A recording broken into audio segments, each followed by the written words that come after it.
아멘. 오늘도 이 새벽 기도의 자리에 나오신 성도님들 상 가운데 하나님의 은혜가 함께 하시기를 간절히 축복합니다. 오늘 말씀은 예후의 뒤를 이어 북이스라엘의 왕위를 계승한 여호아스와 요아스에 대한 말씀입니다. 여호아스는 여느 북이스라엘의 왕들처럼 여호와 보시기에 악을 행한 왕입니다. 재밌는 건 이 여호아스의 이름의 뜻을 보면 여호와를 의미하는 예호라는 단어와 붙잡다라는 뜻의 아하즈가 합쳐진 단어입니다. 그래서 여호아스는 여호와께서 붙잡으셨다라는 뜻을 가지고 있습니다. 근데 우리가 잘 알듯이 여호아스는 하나님께 붙잡힌 인생을 살지 못했죠. 그의 인생을 보면 오늘 말씀 2절에 이렇게 기록되어 있습니다. 이스라엘에게 범죄하게 한 느밧의 아들 여로보암의 죄를 따라가고 거기서 떠나지 아니하였다. 여러분, 여로보암이 누구입니까? 열왕기서에 보면 북이스라엘의 왕들의 공통적인 죄를 여로보암의 죄에서 떠나지 않은 것이라고 말합니다. 여로보암은 하나님 앞에서 계획적으로 우상을 만들었죠. 하나님을 예배하기 위함이라고는 하지만 그럴듯하게 만들어서 결국은 우상 숭배를 하게끔 만들었습니다. 그래서 그럴듯하게 베델과 단에 금송아지를 세우고 제사장을 세우고 그럴듯하게 절기를 만들었습니다. 그 결과 여로보암은 가장 악한 왕이 되었고 그의 이름은 북이스라엘 역사에서 죄의 상징으로 묘사되었던 것이죠.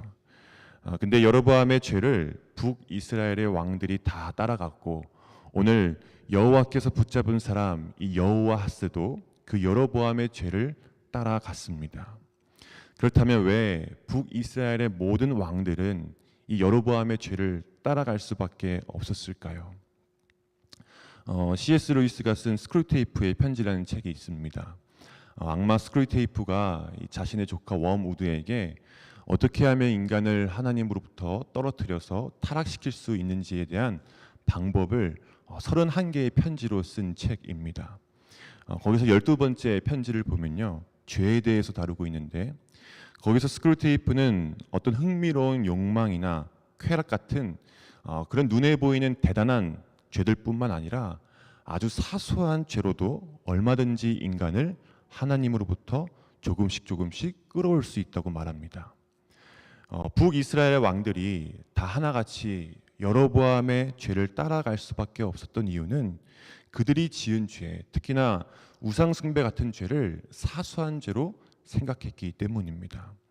여로보암이 처음 우상숭배를 했을 때 그는 제사장을 정하고 절기를 바꾸는 것이 그렇게 큰 죄라고 생각하지 않았을 겁니다. 조금 어긋나도 자신의 왕권에 대한 안정을 가져온다면 그런 사소한 것쯤은 괜찮다고 생각했을지도 모릅니다. 그러나 그렇게 제사장을 제멋대로 정하고 절기를 마음대로 바꾸는 것은 하나님의 율법을 어기는 행위입니다. 즉 죄입니다. 열왕기서 말씀에 자주 등장하는 말이 뭡니까? 여호와 보시기에. 하나님께서 보시기에 그 죄가 크던 사소하던 죄는 죄입니다. 근데 북이스라엘 왕들도 그렇고 오늘 이 여호아스도 보면 이 우상 숭배를 그렇게 큰 죄라고 생각하지 않고 있는 것 같습니다. 그러니까 앞선 왕들도 그 우상 숭배를 그렇게 큰 죄가 아닌 아주 사소한 죄로 여겼기 때문에 오늘 이 여호아스도 그 죄를 사소한 죄로 여기며 조금씩 그 여로보암의 길을 걸어가고 있었던 것이죠. 그러나 그 길 끝에는 무엇이 기다리고 있습니까?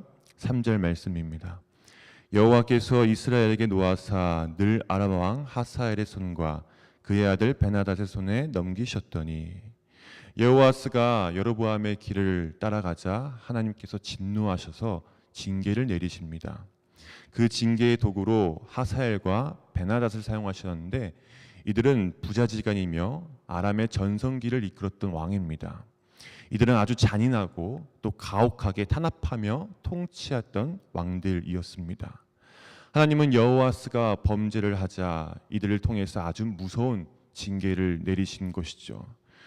그런데 이 징계는 단순히 그들을 진멸하기 위한 징계가 아닌 그들이 다시 하나님께로 돌아오기 위한 사랑의 징계임을 알 수 있습니다. 그것을 어떻게 알 수 있습니까? 4절에 보면 아람 왕이 이스라엘을 학대함으로 여호와스가 여호와께 간구하매 여호와께서 들으셨다고 말합니다. 그러면서 5절에 보면 여호와께서 이에 구원자를 이스라엘에게 주셨고 이스라엘이 아람의 손에서 벗어나서 평화를 되찾았다고 말하죠. 아무리 악한 죄를 저질러도 하나님께 간구하면 하나님께서 응답하시고 또 죄를 뉘우치고 회개하는 자에게는 사랑과 은혜를 베풀어 주십니다. 결국 하나님께서 원하시는 것은 자기 백성이 다시 하나님께로 돌아오는 것입니다. 근데 그들이 하나님께 온전히 돌아갔습니까? 아니죠. 5절 마지막에 다시 보면 전과 같이 자기 장막에 거하였으나, 그러니까 평화가 찾아왔으나 6절입니다. 그들이 이스라엘에게 범죄하게 한 여로보암의 집의 죄에서 떠나지 아니하고 그 안에서 따라 행하며 또 사마리아의 아세라 묵상을 그냥 두었더라.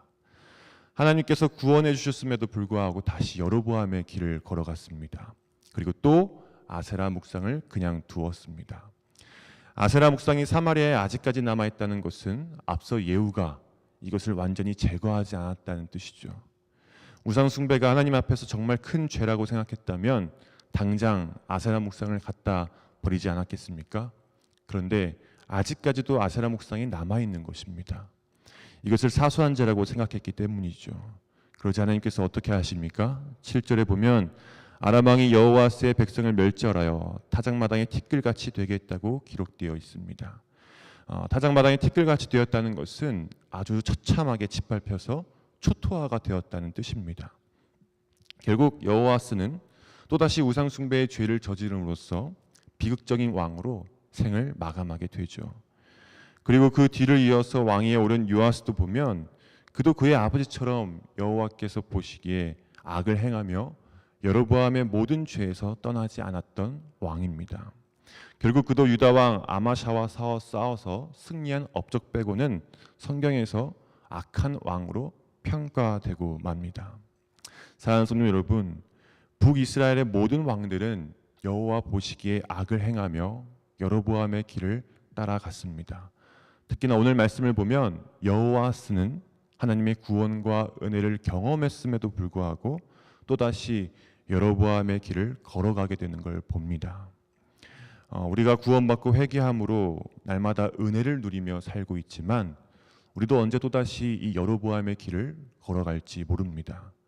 그래서 이 여로보암의 길에 빠지지 않기 위해선 먼저 우리 안에 있는 이 죄, 특히나 끊어지지 않는 이 사소한 죄들, 이것들을 우리가 회개함으로 끊어내야 합니다. 집을 청소할 때 아무리 큰 것들을 다 갖다 버려도 사소한 먼지들이 남아있으면 집이 깨끗할 수가 없습니다. 사탄은 이 사소한 죄들을 차근차근 쌓아서 하나님과 우리를 단절시켜 버립니다. 이게 사탄의 전략입니다. 그러면 자연스럽게 여로보암의 길을 걸어가게 되어 있습니다. 그러나 크던 사소하던 그 어떠한 죄라도 주님 앞에 회개하고 간절히 부르짖으면 하나님께서 응답하시고 우리에게 회복의 은혜를 베풀어 주십니다. 우리에게 은혜를 베풀어 주시는 그 하나님의 마음을 알고 그 마음을 소중히 간직할 때 우리는 여로보암의 길이 아닌 생명의 길로 걸어갈 수 있는 것입니다. 그 생명의 길은 하나님께서 이 땅에 보내신 구원자 예수 그리스도를 통해서 완성하셨습니다.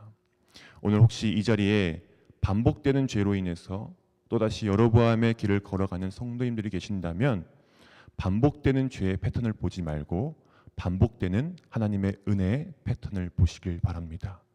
그 은혜를 기억하며 나의 사소한 죄들을 다 주님께 고백하면 우리는 하나님께서 완성하신 생명의 길로 걸어가게 될 줄로 믿습니다.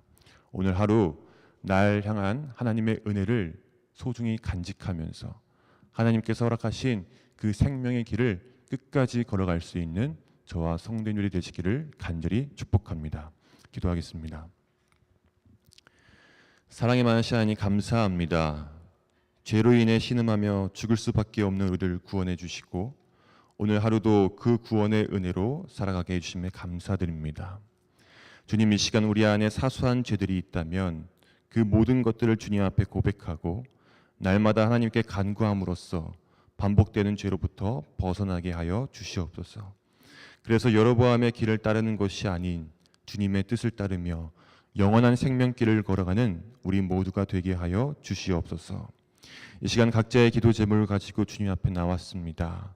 기도의 열매가 맺히는 귀한 시간 되게 하시고 오늘 이 기도의 자리를 통해서 하나님의 살아계심을 증거하는 우리 모두가 되게 하여 주시옵소서. 모든 것 감사드리며 살아계신 예수님의 이름으로 간절히 기도드렸습니다. 아멘. 하늘에 계신 우리 아버지여, 이름이 거룩히 여김을 받으시오며 나라가 임하시오며 뜻이 하늘에서 이루어진 것 같이 땅에서도 이루어지이다. 오늘 우리에게 일용할 양식을 주시옵고 우리가 우리에게 죄 지은 자를 사하여 준 것 같이 우리 죄를 사하여 주시옵고 우리를 시험에 들게 하지 마시옵고 다만 악에서 구하시옵소서.